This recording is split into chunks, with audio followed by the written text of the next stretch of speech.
And welcome back to Nancy's Neighborhood, and I'm so glad y'all are still with us because I have a really good friend on to talk to us about a whole bunch of neat things that are happening in Cleveland, Bradley County, and that would be Melissa Woody, who is Vice Chairman of tourism for Cleveland, Bradley County, and Vice President, not Vice yes. Chair, Vice President.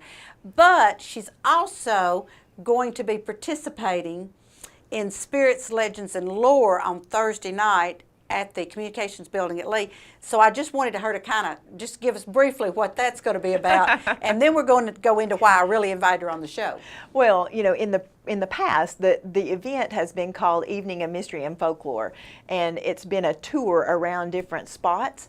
And Dwight Richardson is the chair of this event. He's the planner, and he decided that, you know, instead of worrying about weather and instead of worrying about, you know, stairs and all that kind of stuff, we would take it all into the brand new Communications Building at Lee to the Black Box Theater. And so now, because you don't have to walk around to the different venues, there are more stories involved, and then we also have a musical selection to kind of break it up in the middle. So that's going to be a lot, and the musical selection is kind of like a story in and of itself. Yes. So that's kind of fun. And so my story is, I'm kind of telling it as a relative of the people that it happened to.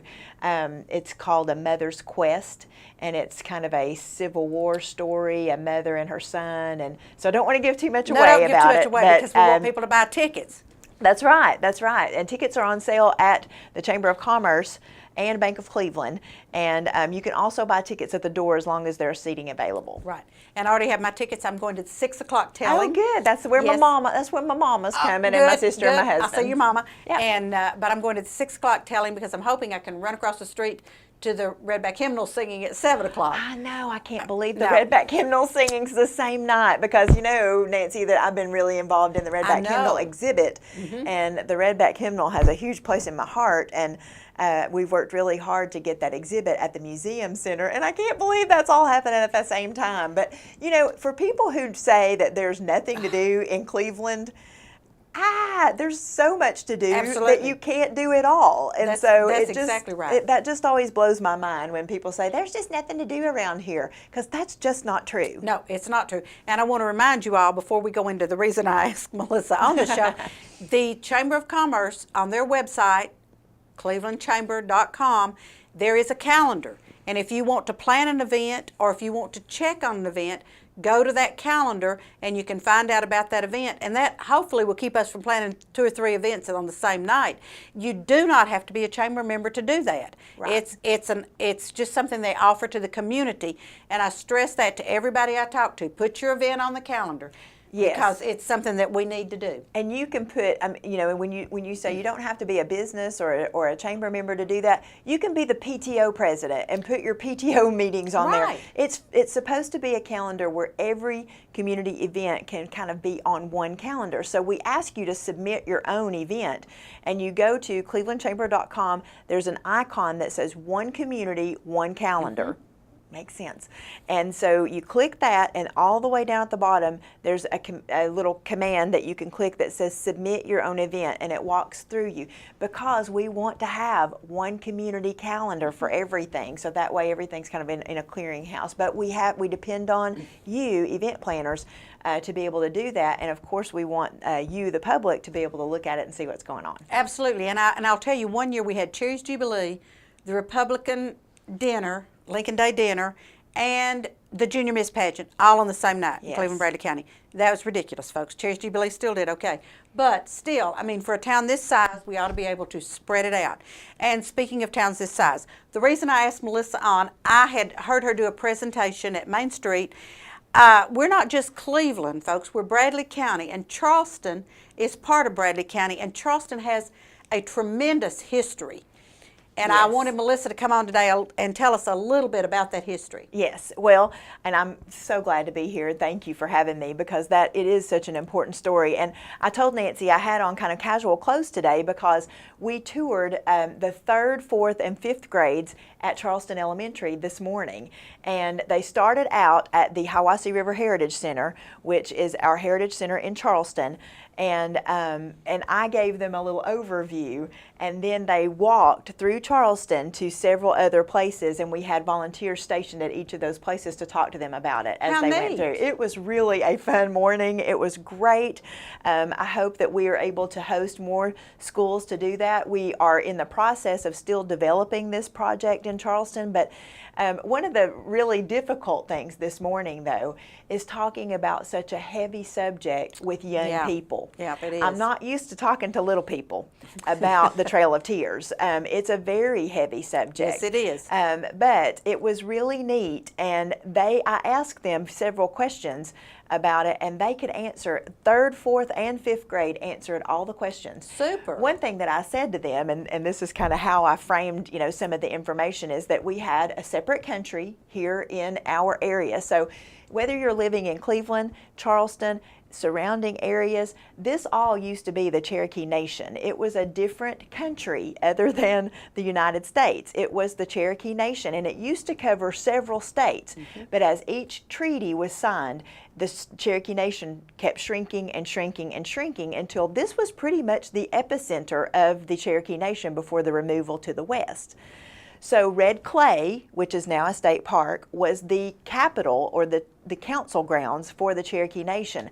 And I use the word capital even though that's not what they use, but I want to drive home to you that was their Washington, D.C. Right. That was their seat of government where all of the decisions were made for the Cherokee Nation. That's also where treaties were signed that ended up sealing their fate to be removed to the west.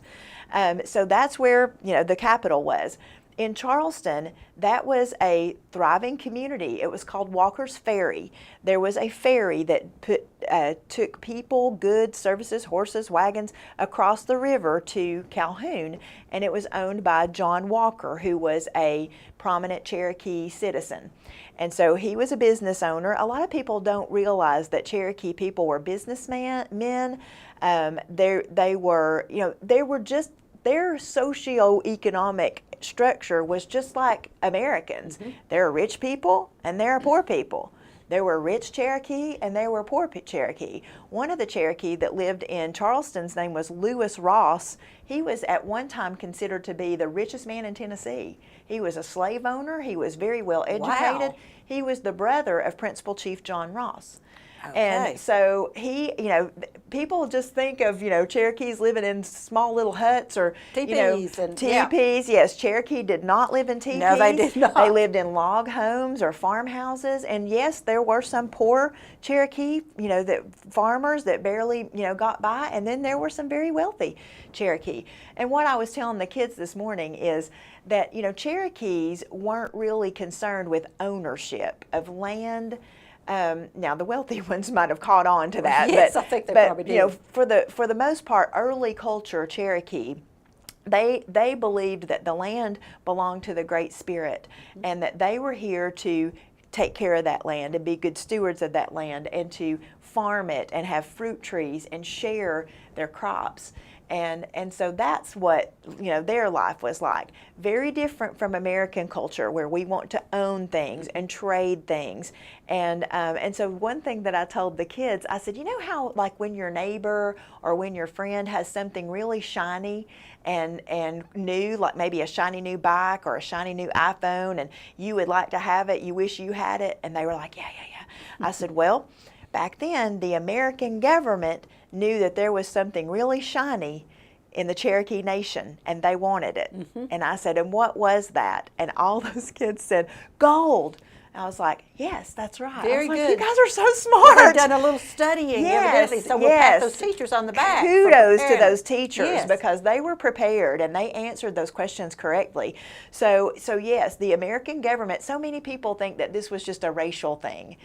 No, don't kid yourself. It's all about money, power, and progress, and so-called progress. And so when the American government knew that there was gold in their hills, right, they wanted to have control over the Cherokee Nation. The Cherokee, being people who weren't really into ownership, they didn't really even realize what they had, I don't think. And And so it progressed, to where the treaties that were signed shrunk down the Cherokee Nation, and then they were removed. Another thing that had happened, and the crazy thing is, there's a map of Charleston from 1838, which 1838 is when the removal was. But we found a map of Charleston that laid out the new town of Charleston, so that when the removal happened, Charleston settlers would come in with the land lottery, buy their piece of land, and settle, and it was already laid out on a grid. Wow. And in 1838 on this map, the railroad was already coming through Charleston. Well, that wasn't built till the 1850s. So that tells me that if you've got a railroad going north and you've got a railroad going south, but right in the middle is a different country that you have no control over, well, what good's a railroad if you can't hook it up? Absolutely. So you get rid of that obstacle, which was the Cherokee Nation. Right. So it was more than just race. Now, I did tell the kids this morning that, we know that some people are different from us, and we're taught to care about those people and to love everybody, no matter if they look different from us or act different from us or have different abilities. But back then, it wasn't that way. No. So when we found that somebody had something that was us and they looked different, we'll just get rid of them. And it was so easy back then to do that. Yeah, yeah. So, and I told them it wasn't necessarily the people who lived here, it was the government. And that's so important for us to know what happened in the past, so that we can prevent our government or anybody else from doing those same cruel things in the future. And so, we talked about that this morning. It was really interesting to try to put those in terms where a young child could understand that. And to not think that, oh gosh, the people who used to live here were terrible people. No, some of those folks, American white people, married Cherokee people and had families and settled together and were neighbors and got along great. It was the government that was doing all of this. And so that's something that we have to remember when we think about it being a sad story. But this sad story has to be told. Absolutely. Nancy, Absolutely. It was being lost. It was being lost. Nobody was talking about the story in Charleston. And nobody wanted to talk about it. No. I mean, the Trail of Tears is something you don't want to talk about. That's right. That's right. And, Red Clay, everybody, knew that was the council grounds, and we've got that preserved. But then Charleston, that used to be that thriving community with missions and farms and families, turned in, it also had an agency there, which was a federal U.S. agency, kind of like an embassy. We have an embassy in France, an embassy in Italy, and all these other countries. We had what really would be kind of considered an embassy in the Cherokee Nation as America, the government. And so it was known after Walker's Ferry as the agency area. Many of the return addresses on like Lewis Ross's letters that we have found will say agency area on the return address. And so then it evolved into Fort Cass, when the military moved in to set up a fort to start gathering Cherokee from all over this region to send them to the west, to the Oklahoma territories where it was designated their nation would be. So there were other they're called immigration depots, and that's immigration with an E, meaning you're going out instead of immigrating in. So there were other immigrating depots: Gunner's Landing, Alabama; Ross's Landing, Chattanooga, and then Fort Cass. Fort Cass was the headquarters for the entire operation. General Winfield Scott was stationed in Charleston, and Charleston, present-day Charleston, was the military operational headquarters for the entire Trail of Tears removal for the Cherokee. So it was also the largest immigration depot, so 9,000 Cherokee were gathered in that area. The little town of Charleston was kind of the headquarters for General Winfield Scott, but then 30 square miles of encampments. There were about 23 encampments around 30 square miles up near Olin, down near Hickory Hill subdivision, as far east as kind of the middle of Upper River Road. All of that area was covered with encampments where military officers or military soldiers were watching encampments of Cherokee that totaled about 9,000. So detachments left from that area starting in the fall of 1838, and 9 of them went toward Blythe Ferry. and cross the Okay, Tennessee River. yeah. So Blythe Ferry, the Cherokee Removal Park at Blythe Ferry, is like the next stop from the Hiawassee River Heritage Centers. If you're going into chronological order, you would think, okay, Red Clay's where they were notified they were going to have to leave and the treaties were signed. Charleston's where they were gathered, and Blythe Ferry's kind of the part of the journey. Okay, and, well, I and wondered really, why that was, that there's a monument there and all yes, kinds of things. and that monument indicates the heads of households of every family that crossed over that Tennessee Wow. River to leave this area. And really, if you think about it, when they crossed that Tennessee River, they looked back at their home for the last time. I mean, they were crossing that body of river, and they looked back, and this area that they loved was this last time. Hey, we always do this when we do this, Yeah. so quit it. Okay. Yeah. So, you know, that, and I never thought that memorial wall with those family names would mean, you know, I thought, oh yeah, they're going to list the family names. But I'm going to tell you, when they unveiled that and I saw those names that I had been researching and studying and was able to touch, you know, Herr Conrad's name and you know, the Walker's names, and I about had a meltdown. Yeah, because I mean, you know, you just think these are real people. You know, this happened, you know, almost 200 years ago, but these are real people. Absolutely. And they lost their home, and we love our home. Why wouldn't they have loved this home? They loved this home. They And I felt have- like God had created them here. Right, and I have a question. How much of the history written down, like you said you had a map of 1838, how hard was all that to dig up?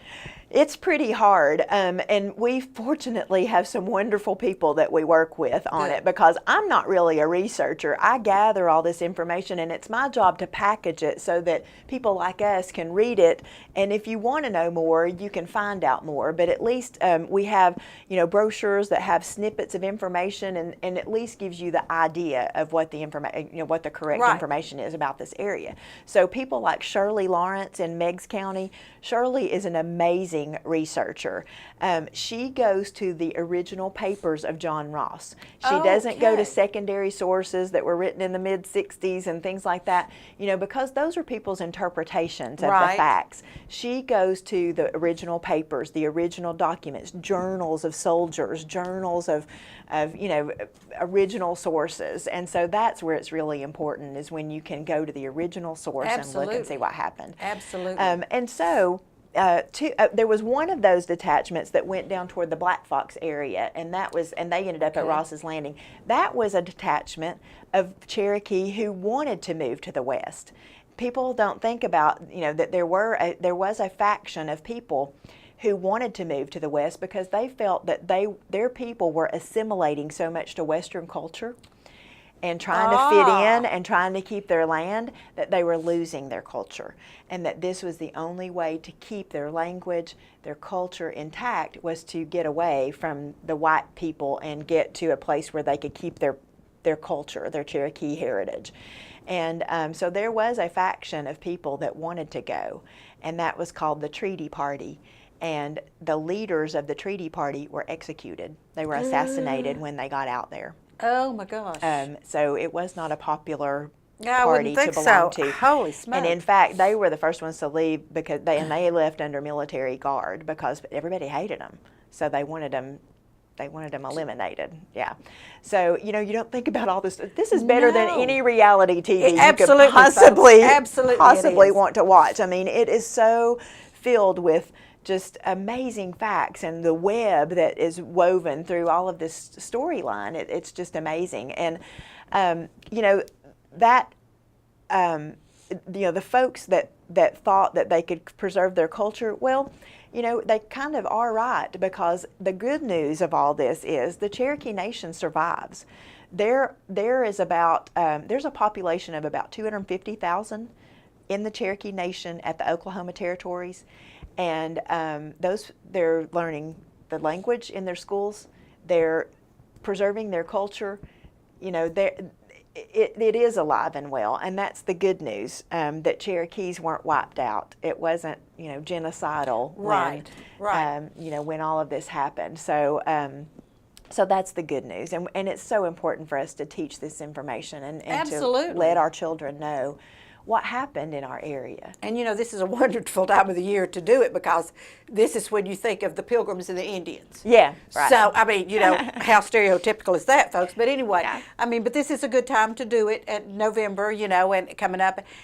But tell us about the walking trail that y'all are going to develop there at Charleston. I think that's wonderful. Yes, when you said Pilgrims and Indians, that reminded me of something I told the kids this morning. I said, you remember when Columbus, you've heard about Columbus discovering America, and they were like, yeah, and I was like, he was a little confused. He thought he was an Indian. They were like, yeah, he thought he was an Indian. They all knew that, I think that's wonderful. And knew that that's why the Indians were called the Indians, and it was they were smart kids. I mean, that's good. I was and so thank impressed. you, teachers, for preparing them for this. Very impressed. So we just recently, for those of you who aren't familiar with the Hiwassee River Heritage Center, we raised money and repurposed an empty bank building. And we love repurposing. Yes, I love that. It was sitting there for 3 years empty. And so we were so proud to be able to purchase it and renovate it into a heritage center. And a heritage center is different than a museum. It's more of an information exchange center, and just a chance to tell the story of what happened in an area. So we're so glad to have the concept of a heritage center. We opened it in May of 2013, and shortly thereafter, we were certified by the National Park Service as a certified site on the Trail of Tears National Historic Trail. So if you have a passport from the National Park Service, you can get it stamped at the Heritage Center with an official National Park Service stamp. Yeah, it's pretty cool. You can also do that at Red Clay. So that's another certified site. So we were so honored and just so proud to be able to be designated, and especially that soon after we opened. So shortly after that, the landscape architects from the Trails Division of the National Park Service came to talk about how could we take that story outside those four walls of the Heritage Center and get people into the footsteps of history. Right. Because that whole area of Charleston, as I said, 30 square miles was Fort Cass. Every road leading out of there was part of the Trail of Tears.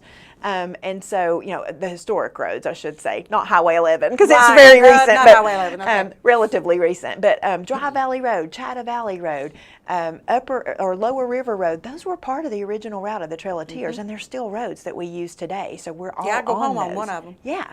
So the I forgot what I was telling you. The outside. So the National Park Service came to talk about how we can expand this experience outside, and they designed a trail that would be going through the Charleston community. Well, the first phase of that connects the Heritage Center with the public park in Charleston, where we have the Cowpea Festival. Cowpea Festival. Yes. There we go. Yes. And so we, after we had that planning session with the National Park Service, they had these gorgeous slides and artist renderings of what we could do in the area.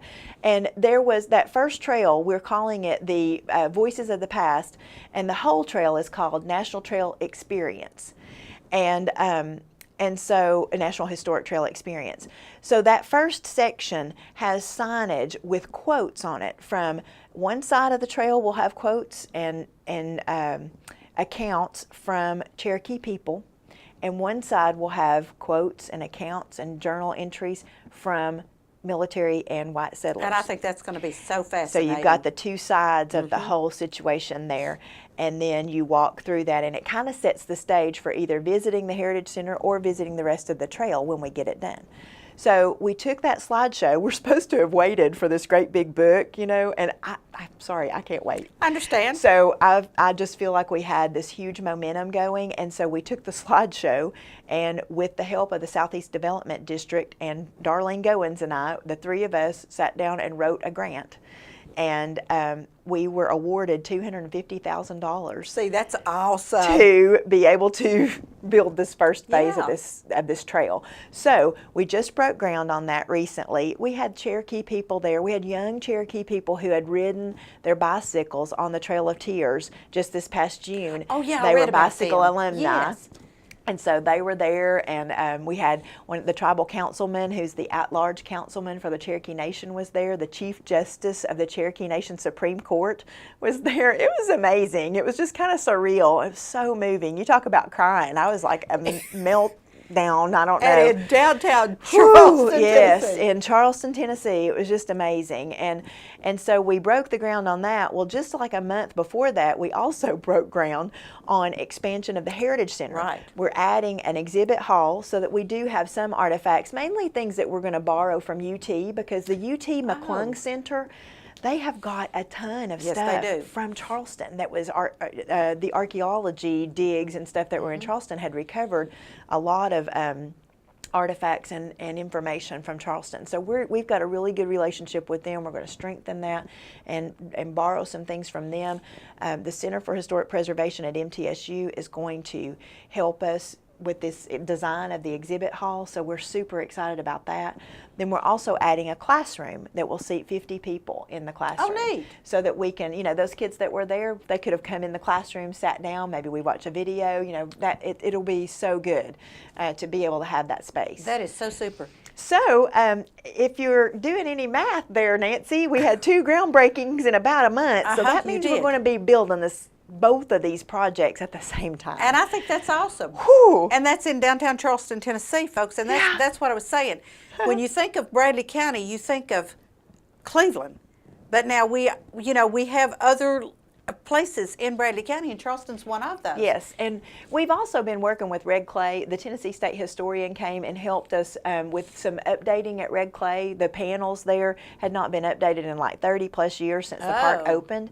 And the exhibit really concentrated a lot on Cherokee culture, and it really needed to have a little more information on Cherokee government, because that's the story at Red Clay, is Cherokee government. Right. That being their seat of government. So, so that we updated those with the help of the Center for Historic Preservation and the Tennessee State Historian. And then we also have been working some with the Museum Center over the last few years on just increasing the Cherokee programming and presence there. So, this is our national story. It is. And we've got a lot of cool historic stuff here, but when you're talking about national stories, you're talking about the Cherokee story.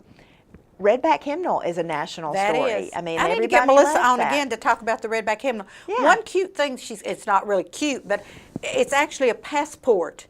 It's a brochure that's a passport. I should have brought one to show you. You should have. but- I've got one because I thought it was so neat, but it's a passport into the Cherokee Nation. Yes. And those are available at the Chamber of Commerce. Yes. Melissa, this has been wonderful. And what I love You haven't gotten a word in edgewise. I don't care. I don't care because Nickel. you told a great story. And what was so funny is Bryce said, "Oh, you'll never be able to take up this much time." I said, "You don't know Melissa and Nancy. We can do it." It's a wonderful story. And Melissa will be glad. She's got a really great PowerPoint.